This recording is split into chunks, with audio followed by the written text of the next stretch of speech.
बिजली कंपनियों को बचाया जा रहा है और लगातार रेट बढ़ रहे हैं। मैं बताता हूं, देखो आज की स्थिति क्या है लोगों के बीच में। 60-65 साल और 49 दिन की लड़ाई आप मानते हो।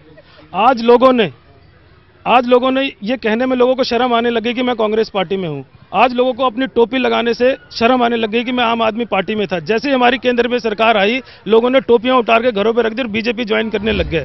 इन्हीं की पार्टी के कितने एमएलए और कितने आदमी हमारी पार्टी ज्वाइन कर रहे हैं, वो शर्म मैं बता रहा हूं। और मोदी जी ने जो विकास के काम करे हैं, देश में ही नहीं, दिल्ली में ही नहीं और देश में नहीं, पूरे विदेशों में मोदी जी का डंका आज बज रहा है।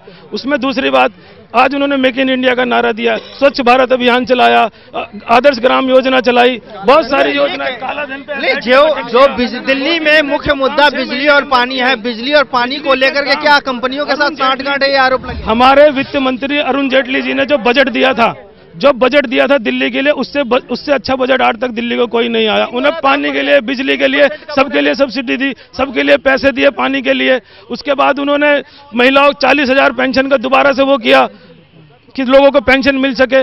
ये सारे काम, ये माया जाल है। जब सीता जी का हरण हुआ था तब भी रावण ने अपना साधु का वेश भर के आया था। ये काम सिर्फ क्या कहते हैं, माया जाल दिखाते हैं और लोगों के वोटों का हरण करके फिर भाग जाते हैं। जिम्मेदारी निभाने की बारी आई तो 49 दिन में भाग गए। शहीद होना चाहते थे ये लोग, ये चाहते थे कि कांग्रेस इनको हटा दे और हम शहीद बन जाए। हम मुद्दे से भटके हैं। नई दिल्ली विधानसभा की अगर बात करें तो नई दिल्ली विधानसभा में उन्होंने जो काम बताए हैं, क्या उस काम में कितनी सच्चाई है मुझे बताया, और आपने क्या किया? झूठ का पुलिंदा है, झूठ का पुलिंदा। सुनो, मैं बताता हूँ यार, मैं बता रहा हूँ भैया, मैं बता रहा हूँ जो हमने काम किया है। नई दिल्ली विधानसभा की बात करते हैं, मोदी जी 125 करोड़ की बात करते हैं, हम सिर्फ 1.25 लाख लोगों की बात करते हैं। यहाँ पे देखो 30 जिम खोले हैं पार्कों में, हर पार्क में जिम खोले हैं। मीनाक्षी लेखी जब से सांसद बनी, नंबर 1। नंबर 2, जितने मेस्टोरल हेल्थ पे काम करते थे, रुक जाओ भैया यार, ये छोटा सा पार्क है, इसमें नहीं, बड़े पार्कों में जब लोग आते हैं तो लोधी गार्डन में, नेहरू पार्क में, नंबर 1। नंबर 2, नंबर 3 सुनिए, नंबर 3 जितने भी मेस्टोरल हेल्थ पे लोग काम करते थे उन सबको पक्का करने का काम मीनाक्षी लेखी जी ने किया। नंबर 2, बीके दत्त कॉलोनी जी में तोड़फोड़ होती थी, उसको मीनाक्षी लेखी जी ने एनडीएमसी के काउंसिल में रख के उसको पास करवाया। आदर्श ग्राम योजना के तहत पिलंजी गांव को गोद लिया और वहां पे आज सीवर का और पानी का और बिजली का काम शुरू हुआ है। क्या वजह है कि नई दिल्ली विधानसभा में हर समय बीजेपी पैराशूट कैंडिडेट देती है? ये पैराशूट कैंडिडेट नहीं देती, वो हमारी पार्टी का कार्य। हमारा एक पार्लियामेंट्री बोर्ड का सिस्टम है, वो जो उसका दावेदार या हकदार होता है उसको उसके हिसाब से कैंडिडेट बना के पार्टी उतारती है। ऐसा नहीं कि विजेंद्र जी बहुत छोटा नाम थे और उनको उतार के यहाँ पे पार्टी ने गलत की। सब कार्यकर्ताओं ने उनके लिए काम किया, लेकिन इनकी बातें इतनी बड़ी बड़ी और इतनी झूठ थी कि वो उसके विक्टिम हो गए बेचारे। ठीक है, वो भी हम पूछते हैं। आप बताएंगे कि जिस प्रकार से इन्होंने आरोप लगाए कि बीजेपी और कांग्रेस के सांठगांठ से दिल्ली में बिजली कंपनियों को राहत दी गई। मनोहर भाई देखिए, मैं आपको बताता हूँ, 2013 में 2013 के अंदर 2013 में बाकायदा कैबिनेट ने, दिल्ली की कैबिनेट ने बैठकर ये फैसला लिया कि दिल्ली की बिजली कंपनियों का ऑडिट होना चाहिए। कैबिनेट में प्रस्ताव पास हुआ, लेकिन बिजली कंपनियां सीधा कोर्ट में चली गई। तो शीला दीक्षित ने उन्हें बचाने की कोशिश की। 2013 में हमने कैबिनेट में पास किया, ये आप प्रोसीडिंग्स उठाकर देख सकते हैं। कोर्ट ने उनको कहा, डायरेक्टिव दिया कि हाँ इनका ऑडिट होना चाहिए। केजरीवाल सरकार ने फैसला नहीं लिया ना, उनके दबाव में हुआ। कोर्ट ने यह फैसला दिया क्योंकि कोर्ट में केस चल रहा था। अपने आप किसी श्रेय लेना, ये एक दिल्ली के विकास का अननेसेसरी, एक आदमी 49 दिन में श्रेय लेने की बात करता है, एक आदमी 6 महीने में लेने की बात करता है। जैसे मंगलयान गया, वो कह रहे हैं हमारी उपलब्धता है। रेलवे लाइन चली गई उधमपुर तक, ये हमारी उपलब्धता है। ठीक है, आपकी बात ठीक है। एक बात बताएंगे, नई दिल्ली विधानसभा है तो नई दिल्ली विधानसभा के लिए विजन क्या है, क्यों आपको वोट करें इस बार? बिल्कुल हम ये चाहेंगे, हमारा विजन एक बड़ा स्पष्ट विजन है। क्या विजन है? हमने हमेशा दिल्ली को विकास दिया है। दिल्ली नहीं, नई दिल्ली विधानसभा के लिए क्या करेंगे आप? दिल्ली का एक हिस्सा है, नई दिल्ली एक दिल्ली का हिस्सा है। नई दिल्ली को अब दिल्ली से अलग नहीं रह सकते। अगर हम विजन रखते हैं तो विधानसभा की बात है, हम विधानसभा की बात करें। आज ये हरी भरी नई दिल्ली इस बात का उदाहरण है कि ये कांग्रेस का दिया हुआ है। ये वो ठीक है, मानते हैं, लेकिन इस बार नई दिल्ली विधानसभा की जनता कांग्रेस को वोट क्यों करेगी? इसलिए दे क्योंकि हम लोग नई दिल्ली के दर्द के साथ जुड़े हुए हैं और नई दिल्ली के जितने हमारे सरकारी कर्मचारी हैं उनके लिए हम 7th पे कमीशन लेकर आए हैं। हम उनके लिए विकास के लिए काम किया और आगे भी काम करना चाहते हैं और करते रहेंगे। बिल्कुल। आप नई दिल्ली के लिए, नई दिल्ली विधानसभा के लिए क्या करेंगे? मैं बता रहा हूँ, देखिए हम विधानसभा के लिए मैनिफेस्टो निकालते हैं। हमने पिछली बारी 70 मैनिफेस्टो निकाले, बीजेपी ने कहा कि हम भी 70 मैनिफेस्टो निकाले। निकालेंगे, इन्होंने कितने निकाले? 3। हमने तो पूरी चीजें लिखी, हम क्या क्या हर कॉलोनी वाइज चीज लिखी, इस कॉलोनी का ये काम करेंगे, ये पहली चीज।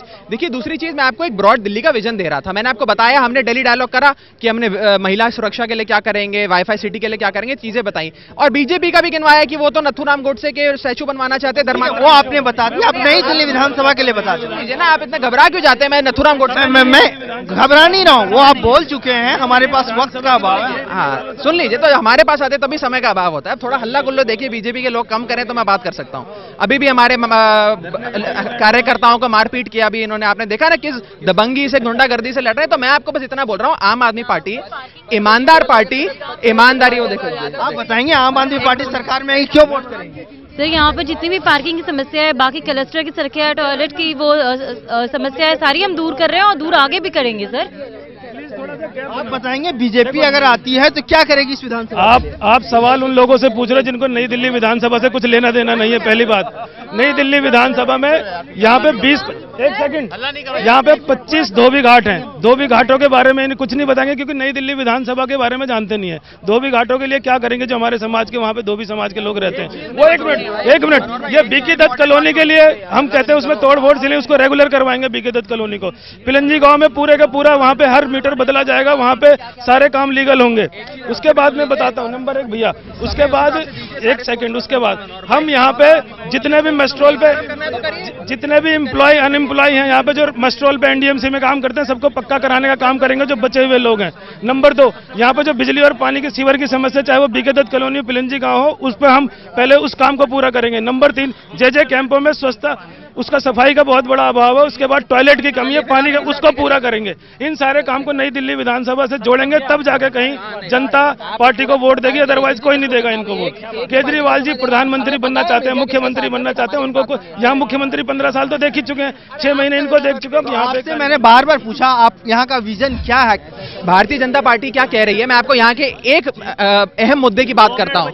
भारतीय जनता पार्टी कहती है कि इस यहाँ पे जो सेंट्रल गवर्नमेंट एम्प्लॉइज रहते हैं कि इनकी रिटायरमेंट एज से 60 से घटाकर हम 58 कर देंगे, और ये इनका नोटिफिकेशन हरियाणा में आ चुका है, यहाँ पे लागू करने वाले हैं। मैं आपको ये विश्वास दिला रहा हूं कि 58 हम हमेशा इस चीज का अपोज करेंगे। मैं आपको विश्वास दे रहा हूं, ये one of the core manifesto promises कि सेंट्रल गवर्नमेंट एम्प्लॉइज की कोई रिटायरमेंट एज कम नहीं होगी। और हमने विधानसभा का एक पूरा मैनिफेस्टो जारी करा है कि हम किस कॉलोनी में कहां पे क्या काम करेंगे, और हमारा विजन और हमारा मैनिफेस्टो कोई बंद कमरों में तय नहीं होता है। हमारा मैनिफेस्टो ये नहीं कि 4 नेता एसी कमरे में बैठे बना लिया। तो एक चीज तो ये है, और दूसरी चीज मैं आपको ये चीज बता दूं, हम लड़ रहे हैं। आपने बीजेपी का रेडियो एड सुना, आपने बीजेपी के पोस्टर सुने, आपने बीजेपी के सब देखा। बीजेपी एक नेगेटिव कैंपेन कर रही है, आम आदमी एक पॉजिटिव कैंपेन कर रही है। हम दिल्ली के जनता से भी पूछ लेते हैं कि आखिरकार जनता क्या चाहती है। आप बताएंगे यहाँ की जनता की क्या समस्या है। यहाँ के विधायक ने कुछ काम किए?